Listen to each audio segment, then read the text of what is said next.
MJD Beats.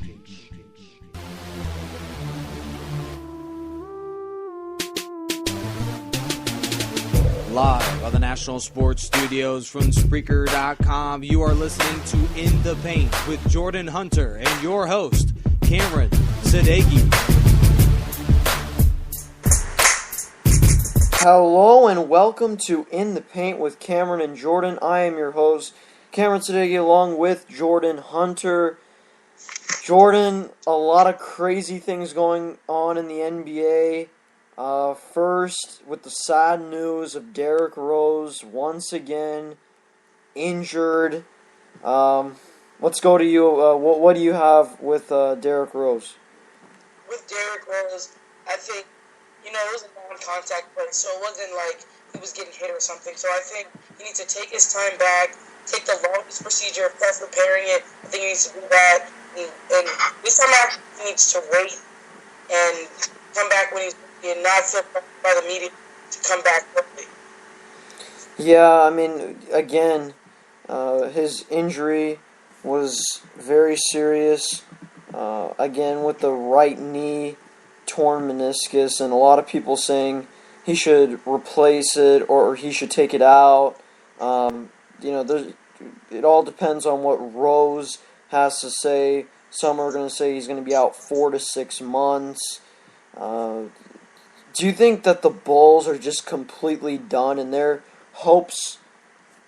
And if you think about it, the Bulls' future lies on the knees of Derrick Rose. Do you think heading into creating and forming this team that they should have not put it all on one guy? Because if one guy just comes out with an injury, you're done. I mean, when you look at teams like Miami, they got Wade and LeBron, two superstars. You look at teams, let's say Indiana, let's say, Danny Granger, he's been in and out, but they still have Paul George and Roy Hibbert. I mean, do you feel like the lack of superstar or high-level talent for Chicago and, putting all this pressure on Rose really backfired on them today and in the past? Well, it's not like they're structured with only Derrick Rose. They have Luol Deng, who's also an all-star. Carlos Boozer can perform well. You know if he's healthy, he can perform well. So I think they have pieces, but now that Derrick Rose is out, I'm sure they're going to be missing Nate Robinson and his exciting play last season when Derrick Rose was out. So I don't think they're like, oh, he's out, done, anyone else. Luol Deng is going to have to be a bigger part of the offense. Joakim Noah is going to have to be a huge part of the offense. When Jimmy Butler comes back, he's going to have to be huge. Kirk Heinrich, a lot of guys going to have to step out. They need to make a trade. I don't think they need to pick up someone for free agents because I feel like it never works. Pick up guys who make maybe a spark plug for the first 2 games, and they start moving down. I think Derrick Rose needs to take his time. Just do exactly what Westbrook did and prepare it. Don't try to come back soon. Don't try to put it in a world and come back in days. Yeah, I feel the same way for Rose. I think he needs to take his time. I don't like it when people say he's soft or he's trying to play this whole superstar game. I don't think Derrick Rose is like that. I don't think Derrick Rose is trying to manipulate anything. I think Rose is being truthful and honest, and he really wants to get back on the floor. It just happens. Freak injuries happen. Rose, the freak injury has happened again. So, again, I don't know what Chicago's going to do. I know there have been articles, especially the one about Deng maybe leaving, Luol Deng, and then Thibodeau in the front office not meshing well. Do you think if Thibodeau leaves, Chicago's going to have a huge fallout? Yeah, if Thibodeau leaves, I think they will have a fallout. But I don't see Thibodeau leaving. I see him trying to get the team better and staying with it. Yeah, I see the same thing too. But if Luol Deng leaves, I don't think they could win. They'll just be completely out of championship contention. Because you're going to have a hobbled Rose, and then Noah's going to have to carry on an extremely large load offensively, and I don't know if his skill set can allow that. I mean, can he really drop 30 a game? I don't know. I don't really know. So I think the Bulls are in that predicament, and unfortunately for them, they've done a great job building that team, but sometimes it just doesn't go your way, and that's what I'm sensing in Chicago. So, moving on with another injury, Marc Gasol sprained MCL. He's out indefinitely. What do you see happening to Memphis? Do you see them able to keep winning games? Because right now they're winning games that they should be losing, and they're losing games that they should be winning. I personally think that losing Marc Gasol is huge. Because, first of all, that team doesn't have a lot of perimeter scoring, and exactly. they need, and plus defensively, they rely so much on their two-headed monster with Randolph and Gasol in the interior. I don't know how they're going to be able to recover. Conley's great, but after that, offensively, who's going to really make a big impact? I don't know. I think Memphis is stuck, and they need to get Gasol as soon as possible because they won't make the playoffs if they don't have Marc Gasol. Yeah, and it's not as if he's going to be out for a couple months, but 5 or 6 games can put you already in the hole and into the 13th seed. I think they need to play a good two-man game with Mike Conley and Zach Randolph.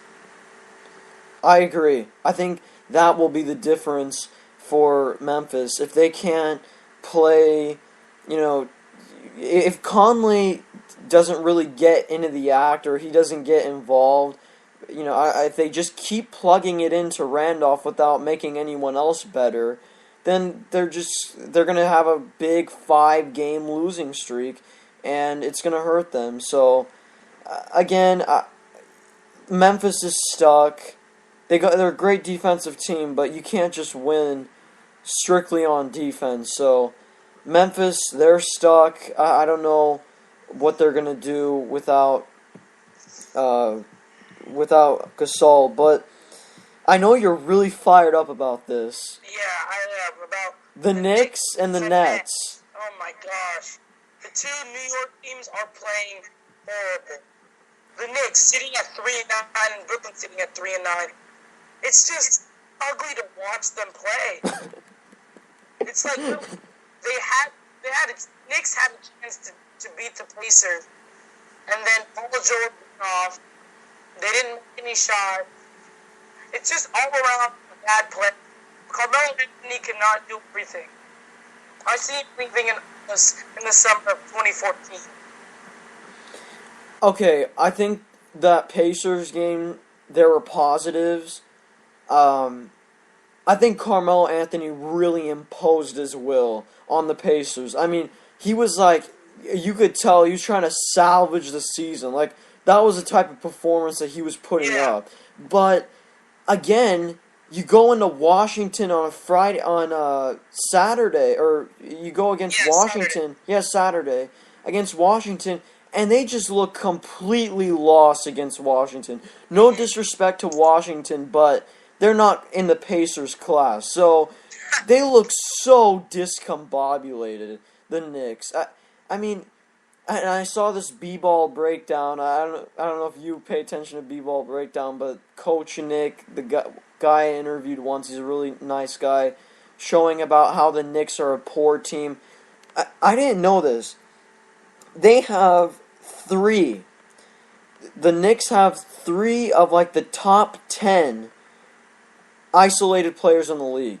So yeah, Bargnani, JR, and Carmelo are in the top 10 of just isolations.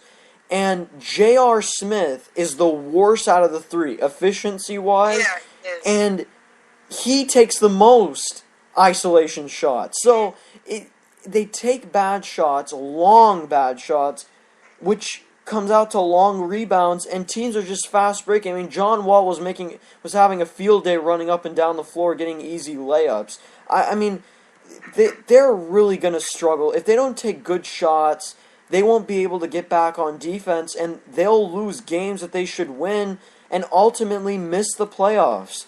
Now, let's go to the Nets, because you said they're going to the NBA Finals. Do you think the same thing right now? Of course not. I honestly don't know how to answer that. The Nets are just... I think the Nets are playing worse than the... No, the Knicks are playing worse because they actually have other guys. The Nets... No. Aaron Williams, Brook Lopez, Jason Terry. You know what? We should... Oh, that's the for the Nets. I think the Nets are playing worse. Really? Yeah, because... They have some bad games. I mean, yeah, that's true. Okay, but, like, with the Nets, do you think it's a lack... Because I've heard people say it's a lack of hustle. I don't think it's a lack of hustle. Do you? No, I think they're hustling fine. Yeah. The injury bug hit them really hard. Darren Williams, ankle problems every year. Jason Terry's old. Kevin Garnett can play only so many minutes. I think they'll make the playoffs, but I see about a 5 or 6 seed playing the Pistons. And losing? A deadly Pistons team at that. If Brandon Jennings and Josh can stay on fire, they're going to first round. If Josh Smith doesn't settle for those 25-foot bricks, then... Oh, gosh. He actually came off the bench the other night against the thing they played, the Bucks, whoever they played. The Hawks. He came off the bench. Do you think there's a team mutiny there? Because, like, I don't we'll talk about the Nets too, but because you mentioned the Pistons, I wanted to talk to you about this. Like, I think I heard J.R. Smith was late to shoot around 2 times in a row, and, like, I've heard, some people say in Detroit that he's not really, happy there, and he's not really having a solid attitude and all these different type of things. Like, do you think he's the difference, or do you think they could win without him? Without who? Yeah, like, let's just say they released him, or they traded him. Do you think they can win without him? Like, win a lot of games, or do you think he's still an important piece? Who we're talking about? Josh Smith. Josh, they can't trade him. They just got him. But, okay, would you be a little concerned at what's going on in Detroit with the way he's been playing? Yeah, I'd be a little concerned. Something's going on, but I think they'll figure it out. They have a lot of guys who want to get some shots in, just like the Brooklyn Nets. But, like, Brandon Jennings, he's a gunner. Josh Smith, gunner. The only consistent players in my mind are Andre Drummond and Greg Monroe. Yeah. I mean, yeah, I totally agree. What's going on with Brandon Jennings? I mean, everybody would say, oh, he's an all-star. He's going to be an Just now, it's like his career's kind of going on a downfall after the playoff series against Miami. I mean, he played okay against the Lakers a couple days ago. I think he could be consistent when he wants to, but at times he takes some crazy shots, and people just go back to how they used to feel about him, how he's a gunner. Yeah, I mean, but to me, they've got such a big issue because Josh Smith can't stretch the floor, so you can double team Drummond and Monroe. If you're guarding Josh Smith and Smith passes into Drummond and Monroe, you could double team the entire game, or you can run zone defense and force Josh Smith to shoot threes, because I don't know what it's about Josh Smith. I think he gets tempted, or he falls in love with jump shots. I don't know why. I don't know why either, but you could obviously tell that he does fall in love with that jump shot. I don't know why though. You know another surprising team though? What? The Dallas Mavericks. Oh my god. I know, Cameron, I know you're not a big fan of the Mavericks, but they're 9-5, 7-0 at home.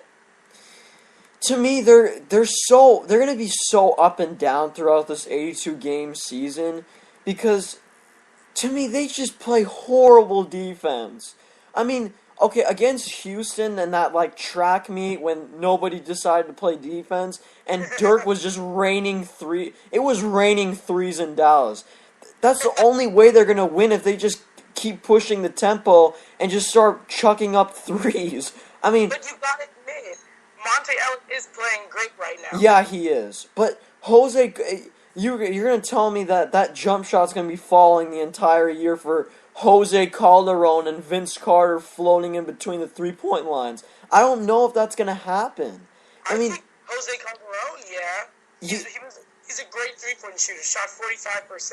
You think Jay Crowder and Vince Carter can give that extra punch? I don't think so. No. Yeah. Jay Crowder. I mean, how are you going to play? Because the West is competitive. There's so many good offensive teams. If you can't play defense, how are you going to win games in the West? Wait, say it again? You can't win games if you don't play defense. But I think, I think they'll give up a lot of games because they don't play interior defense well. Yeah, and to me, one injury can change the whole thing for them. I mean, the Bulls. Well, yeah, but, like, okay, when I mean by change the whole thing, like, for the Bulls, that injury with Rose is more of a, like, being a finals contender. Like, that kind of takes them out. But they're still going to make the playoffs. But when you look at Dallas, one injury can make or break them going into the playoffs. So, like, if Monte Ellis is down for 2 weeks, God forbid, they're done. If Dirk goes down, they're done for even making the playoffs. What do you see? What do you see with the Mavs? The Mavericks, I think they could slip it. They could slip in if they play consistently throughout the season. They're a great team. They have a healthy offense. Their defense is spotty. I think they can make up for it on the offensive end. That's how good they are offensively. That their defense could lack, but they could still put up points. And I think it's going to turn into a shootout every game. Yeah, but that was the same thing for like the 2009 through 2011 Warriors, right? That like when they had Darrell Wright and then Curry and Ellis and Lee would score like 25 a game, and they were just like scoring 120 a night, but then giving up 130. It's like, I mean, you can't. They came close to the playoffs a lot, but they would always fall short. That's just where I see the Mavericks. I think they're a 9th or 10th seed in the West. I don't think they can beat the Pelicans. I don't think they could beat, Oh my gosh, not the Pelicans. I thought you didn't like the Pelicans. No, I like the Pelicans. They're all right now. Okay, Anthony Davis is playing out of his mind. Okay, he's putting on a show in New Orleans. Mm-hmm. And I agree with you on that. And I feel like they're finally taking good shots, and they're finally, putting Anthony Davis in a position to succeed, and not having Drew Holiday, Tyreek, and Eric Gordon try to be all gunners and Euro-step their way to the basket. Who? Drew Holiday, I don't think he's a gunner. Sometimes he is. Let's be honest. When I mean gunner, I don't mean a guy who just takes a lot of shots from the perimeter. I'm just talking about a guy who'll just go into the teeth of the defense. Oh, like Tyreek. Yeah, like Tyreek and Drew, they're just always attacking the rim, and sometimes they'll put up a lot of contested, floaters and things like that. That's what I mean by gunner. Okay, I see where you're coming from. Yeah. So you think the Pelicans could have success this season? I think they can make I think they can make the 8th seed, and I think to me, I know we're not. We'll talk about the Wolves at a different time. I think the Wolves can be a 5th or 6th seed, and they're playing like a 3rd seed, but the Wolves probably will be a 5th or 6th seed in the West.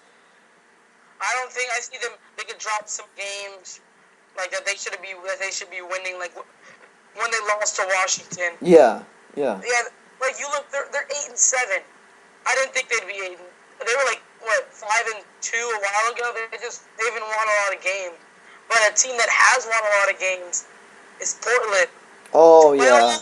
12-2. Cameron. I mean, last week, they're still hot. They're still winning games. They're still gunning shots from the perimeter. They don't have any gunners. That's the good thing. Yeah. I think one team without gunners, except maybe Mo Williams. I have to apologize to Mo Williams. I'm pretty critical of him, but he's been playing really well in Portland. LA, LaMarcus Aldridge, he's looking like an all-star.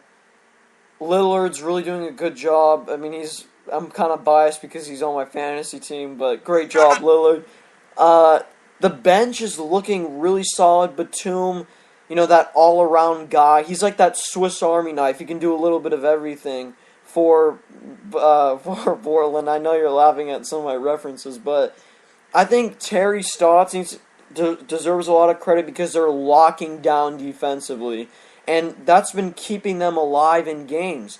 I think Portland, I can't believe I'm going to say this, they could be a Western Conference Finals contender. Wait. Just depending on matchups.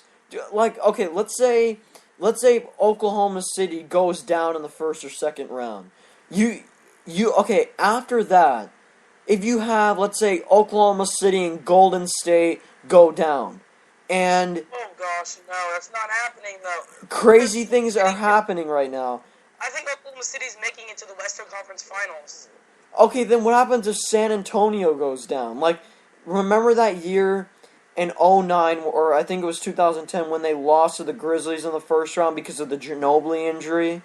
Yeah, I remember that. That's what I'm saying. Like, if a shakeup like that happens, I think Portland can be the team in the Western Conference Finals.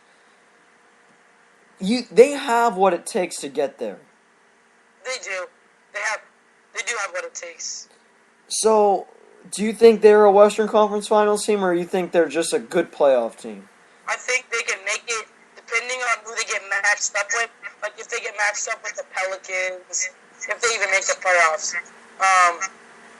Houston would be a good matchup. I see that the farthest I see them going is the second round. Yeah, but, okay, do you think that this team is made for the future? Like, you know how Oklahoma City, they've stayed together, like the core has stayed for a long period of time. Do you think they're the same way? Do you think that Portland, if they keep their core, they can be like an Oklahoma City and then be a championship contender for a long time? Yeah, they just need to add a couple pieces here and there. Mo Williams is getting a little older, but he's a good fit. I think they need a good and productive defensive center. I don't see Robin Lopez I don't see him as that good of a player. I mean, he's big, he's rough, but they need a good defensive center. Would you try to get Ashik for Portland? Ooh, yeah, I actually would. Hopefully, if he's not complaining, if he's still complaining, then no. Yeah, I mean, if he's complaining, Portland should be the first one to throw money at him. I mean, like, they would be unstoppable if they had Ashik. So, yeah, I mean, he's a great defender. Yeah. What about the Cavs? Oh my goodness, the Cavs. We both thought they'd make the playoffs at the number, what, did you say 6 or 7 seed?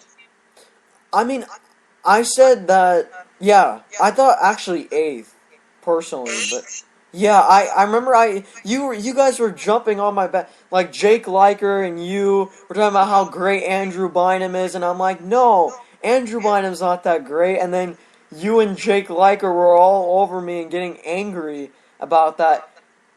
Hey, I'm right. The Cavs aren't doing that well. You gotta give me credit. Yeah, I don't know what's going on with them. They got demolished by the Spurs. That was probably one of the worst games I've ever seen in the history of NBA. They were losing by 45 points. To me, and overall, even in late game situations, I don't know if Kyrie Irving trusts his teammates. And you know what? If I'm Kyrie Irving, I wouldn't trust my teammates either. Like, no, that's kind of selfish on my part to say that. But, like, okay, I've got Bynum, who's not really sure if he wants to be in the NBA. I've got Dion Waiters, my swingman guy, who's a gunner. I don't know what to do. Like, is it Kyrie's fault, or is this just a problem with Mike Brown? Like, where's the issue? I don't think it's Kyrie Irving at all. I think he's going to take a lot of shots. He's an all-star. He's going to take a lot of shots. He's going to miss some big shots, but he's also going to make them and be the superstar that most people think he is. But you're right. There's a lack of talent. Bynum's not what he used to be. Verjav's good, but he's not a great offensive player. Dion Waiters, right. Anthony Bennett is probably maybe one of the worst first-round picks ever. Maybe even worse than Sam Bowie. No, like, you just went to a whole different... No, I like Sam Bowie. I feel so bad for him. I swear, I would... Oh, my God. We need to have Sam Bowie on the show, by the way. Sometime or another, but... You think Dion Waiters is that bad? No, Anthony Bennett. Oh, Bennett. I thought... Yeah. Bennett is... He's like he's only made 3 field goals this whole year or something. To me, he's too much of a hybrid guy. Like, yeah. I'm okay with hybrid guys, but like, you need to have a little bit of a defined position. Mm-hmm. He looks like in the college game, he's a solid power forward. But in, let's say, here in the NBA, his skill set, he's really a 3, a small forward. But his skill set is not for a small forward. So he's kind of stuck, and the Cavs are stuck.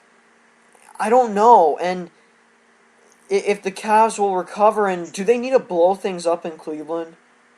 No, I don't. I don't think they need to blow things up at all. They've come so far, getting 4 good first round picks. So, I don't think they blow it up. I think. How are they going to convince LeBron? I don't know. Make a trade. No, LeBron. I think LeBron's staying in Miami. Honestly. Do you think that LeBron, if the Cavs don't make the playoffs, you think he'll definitely not go to Cleveland? I don't think he's going to Cleveland even if they do, because he's already invested. He's already invested in a part-time ownership of a soccer franchise in Miami. So all these things he's doing in the community of Miami makes me think he's going to want to stay there. But, okay, I know I always bring it up, but I'm not going to go into the LeBron sweepstakes thing. We'll talk about that later. I was going to ask you something about it, but I was going to be... I don't want to get into that because we'll go on forever about it, so... Maybe the Cavs try to get Luol Deng. Try to trade Tristan Thompson and... Tristan Thompson and Anthony Bennett for Luol Deng. Okay, in your opinion... What are like the top 5 or top teams that should go for Deng? If the Bulls make Deng available, I think the Lakers could try to pursue him. Yeah. The Cavs has to be a team that needs a good perimeter defender and a good scorer. So maybe Would you do the Jazz? They don't have a trade base. Would you do this? Okay, if you're Indiana, would you trade Granger for Deng straight up? Granger for Deng. Yes, I would.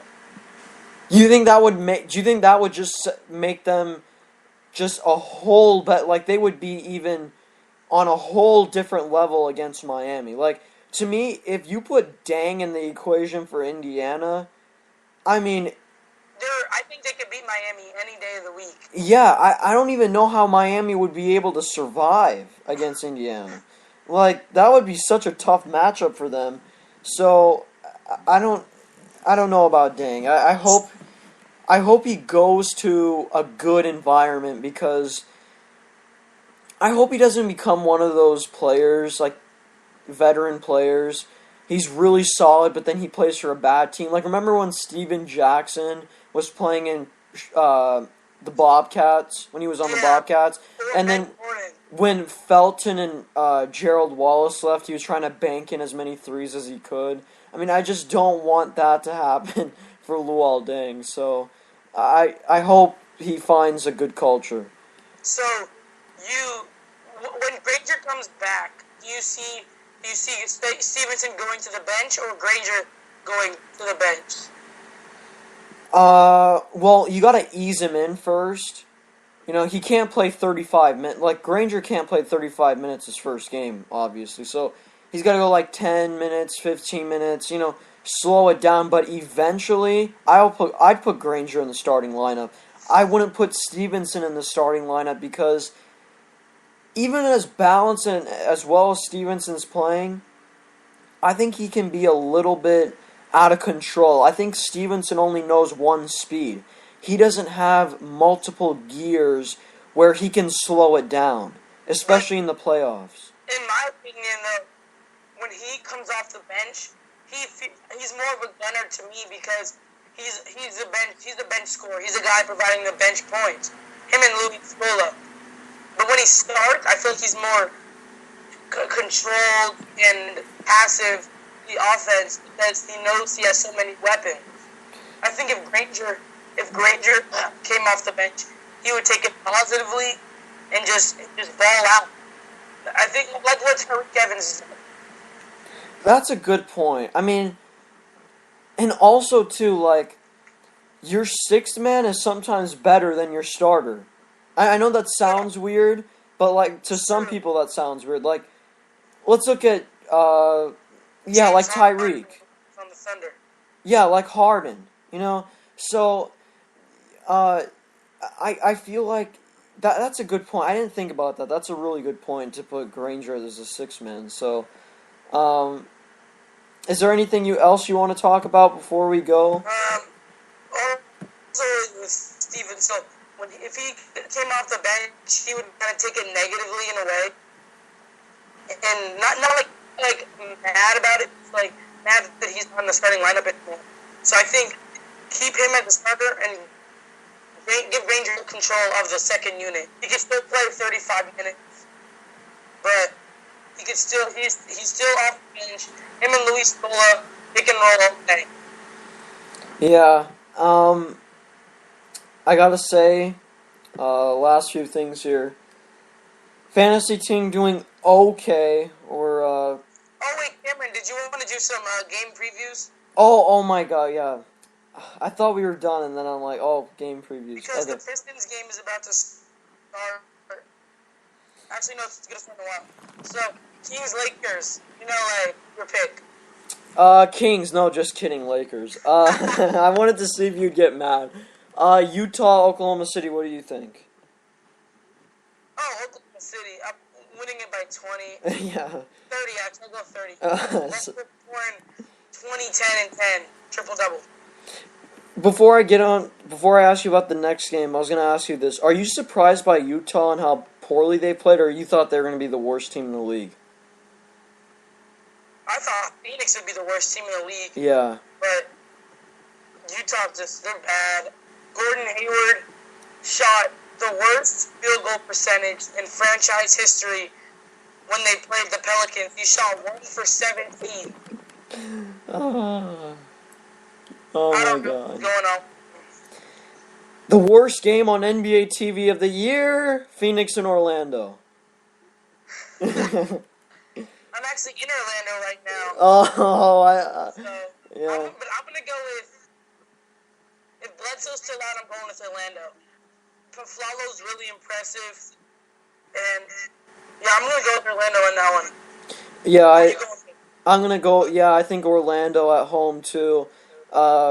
Jacques Vaughn, their head coach, he's done a really good job in Orlando, and I feel like he's created that defensive mentality for Orlando, and Oladipo's improved. He had a good game against Miami, so I think Orlando gets the victory on NBA TV. Clippers, Bulls, Staples Center. Do you think the Clippers will hold on? I would have said this could have been one of the best point guard duels of the year between Derrick Rose and Chris Paul. But now that he's out, I don't want to see Kirk Heinrich against Chris Paul. So I'm going Clippers, 15-point win. But I think because it's the first game since Derrick Rose is out. I think the Bulls are going to be shocked. I don't see them go. I see them finishing as a 6th seed though. Yeah. What about? I'm gonna go Clippers too. Detroit and Brooklyn. That's a big potential first round game.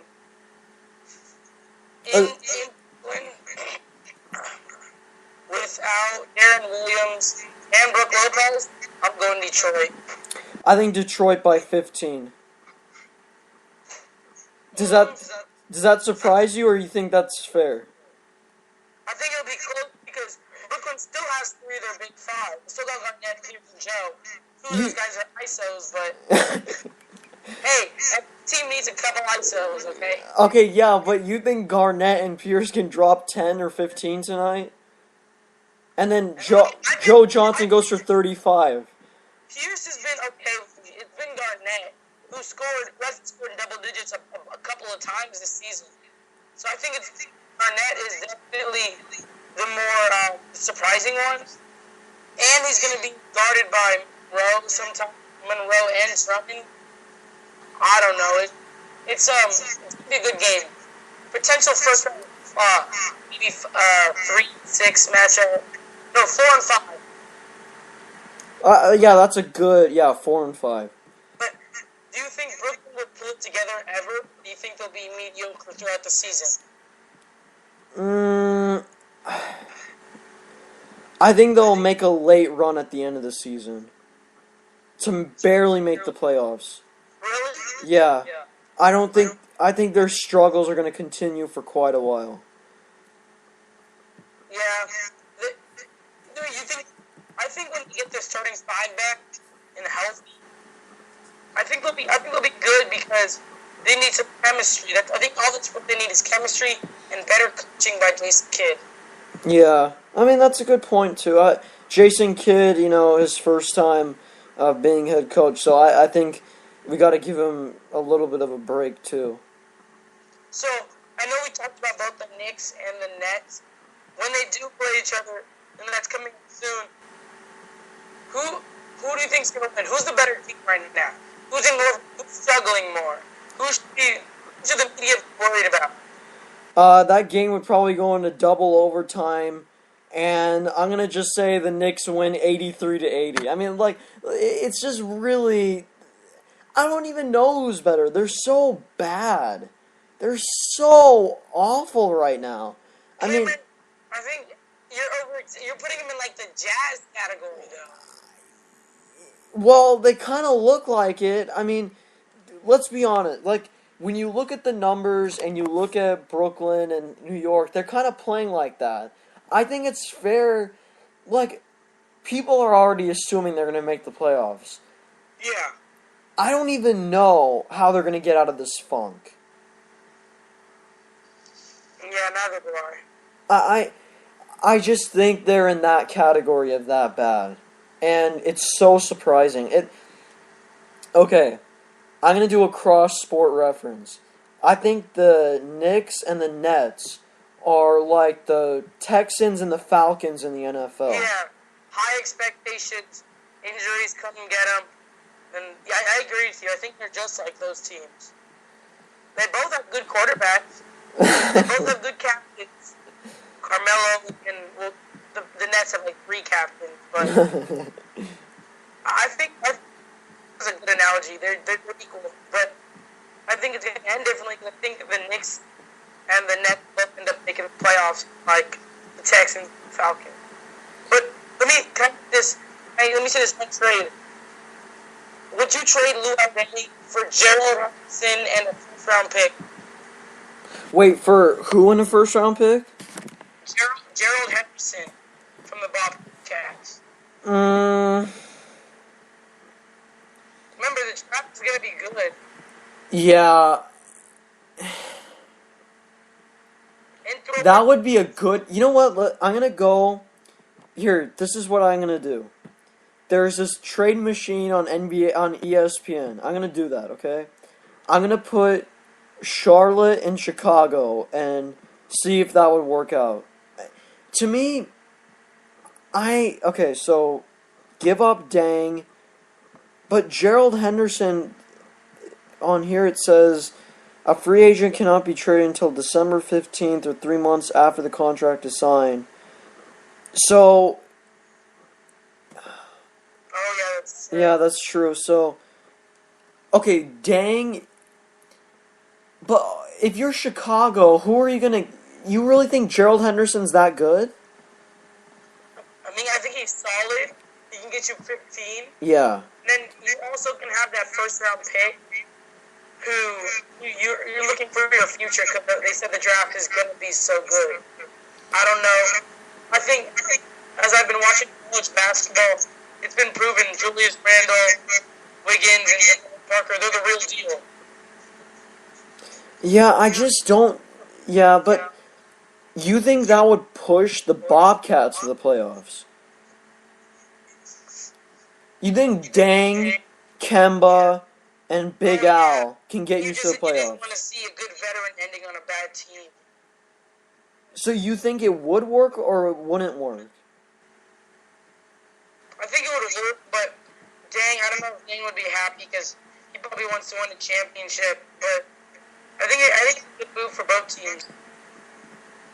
Yeah, I think it would be a good trade, but I don't think it would be amazing for Charlotte's sake because that would kind of put them back a little bit, in the future, because Jefferson and Dang are starting to get a little older, so... Yeah. They're not the youngest team. Well, okay, would you do this... Okay, I got something to shock you a little bit. Would you do this... Okay, if Charlotte had Jefferson, Dang, and Kemba, and let's just say they get Ashik too, do you think LeBron would want to go to Charlotte? Do you think LeBron would want to go to Charlotte if they had Ashik, Jefferson, Dang, and Kemba?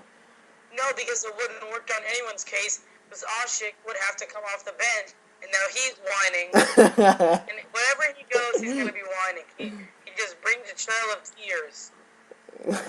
Yeah, that's true. I can't believe Ashik. Is he even playing? I don't even think he's playing. I think he's just getting benched. I'm just shocked at how selfish he's kind of been. I mean, he's worked so hard to get to the NBA, and then now he's acting like, "Hey, I'm the best in the world. You got to play me for a ton of minutes." I mean, come on. I think it feels like Dwight Howard took his position as starting center, but I mean, you get a superstar like Dwight Howard, put your feelings aside and play basketball. Yeah, and yeah, exactly. If he just plays basketball and worries about the goals at hand, he could win a championship and then be happy. So I don't know. I don't know. Better than we all know nothing's better than winning a ring and not playing minutes. Look at Juwan Howard. He won too. Yeah. Look at Sasha Vujacic hitting those 2 lucky free throws in the 2010 NBA Finals. Yeah, Austin only played 13 minutes against the Timberwolves, which is surprising because you'd think he'd play a lot to try to guard the paint from monsters like Kevin Love and Nikola Pekovic. Yeah, I mean, I think maybe Kevin McHale's trying to teach him a lesson too. Don't be disrespectful to what we're trying to do here, and if you are, we're going to sit you out. I think he's also trying to send a message. Yeah, I think you're right. Do you have anything else to say? Anything before we go? Just, this NBA season's been crazy. Yeah. It's starting to become more competitive, which I really like. Even the teams at the lower levels. I mean, you look at Charlotte, and they're giving it teams that run for their money. I mean, Charlotte coming up with a big victory last night against Milwaukee. Big Al is back. That's always great. So and Gerald Henderson locking down the perimeter. So I mean I say that because he's on my fantasy team, but they're looking good. They're looking good, and the league's looking good. Fantasy wise, how are you doing? Fantasy wise, as always, I'm winning. I actually have 674 points, the most in the league so far, and I'm doing great. I got Chris Paul, Gordon Hayward. They're both playing tonight, so I'm feeling good. I am only winning by 39 points, 544 to 505, 544 to 505, against Team Dieter. So I got Cantor, Pierce, and Drummond playing for me today. He's got Steve Blake and Jody Meeks. I hope Steve. I gotta win today. I gotta win today. If they get more points than my guys, I think I might just quit the league. I mean, there's no way that Steve Blake and Jody Meeks combined are going to even get more than Drummond. Yeah. So I think you're good. Yeah, I think I'm good to go. Thanks, everyone.